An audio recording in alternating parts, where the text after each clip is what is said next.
Hi friends, பார்த்தீங்கன்னா இது ஏற்கனவே ஒரு வீடியோ போட்டிருக்கிறேன். இருந்தாலும் வந்து இன்றைக்கோ வந்து இப்போ புதுசாக கல்யாணம் ஆனவங்களாம் மாவாட்டம்னா அவங்களுக்கு தெரியாது. உடனே சோடா படுத்து எடுத்து போட்டுருவாங்க. சோடா போடுறது அவ்வளோ நல்லதில்லை.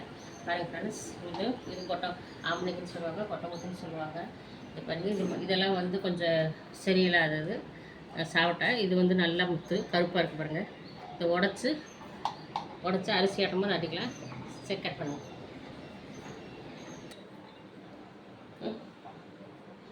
அது பண்ணிங்களா பாருங்கள் ஃப்ரெண்ட்ஸ், கொட்டை முத்து ஆம்பளைக்குன்னு சொல்லுவாங்க. இதை உடச்சாச்சு. இதை உடச்சி இது ஒரு 10 முத்துக்கு மேலே எடுத்து வச்சுருக்கேன். பாருங்கள், இப்படி உளுந்தில் போட்டுக்கலாம்.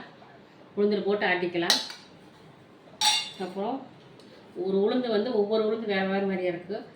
ஒரு பிடிக்கு வந்து ஒரு 3/4 கிளாஸ் போட்டாலே போதும். சில உளுந்தெல்லாம் 1 டம்ளர் போடணும். அதனால் வந்து அதை பார்த்துக்குங்க.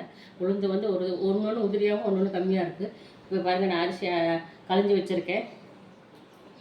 இப்போ நம்ம ஆட்ட போகிறோம்.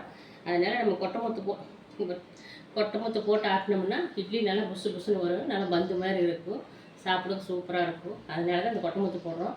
சோடா போட வேண்டியதில்லை இதை போட்டோம்னா. ஓகே ஃப்ரெண்ட்ஸ், நான் இந்த வீடியோ எதுக்காக போடுறேன்னா, இப்போ புதுசாக ஆனால் கல்யாணம் போனால் பிள்ளைங்கள்லாம் வந்து மாவாட்டம்னு நினைப்பாங்க, கடையில் வாங்குவாங்க அப்படின்ட்டு. அவங்களுக்காக இந்த வீடியோ யூஸ்ஃபுல்லாக இருக்குன்னு நினைக்கிறேன். ஓகே ஃப்ரெண்ட்ஸ், பிடிச்சிருந்தா லைக் பண்ண.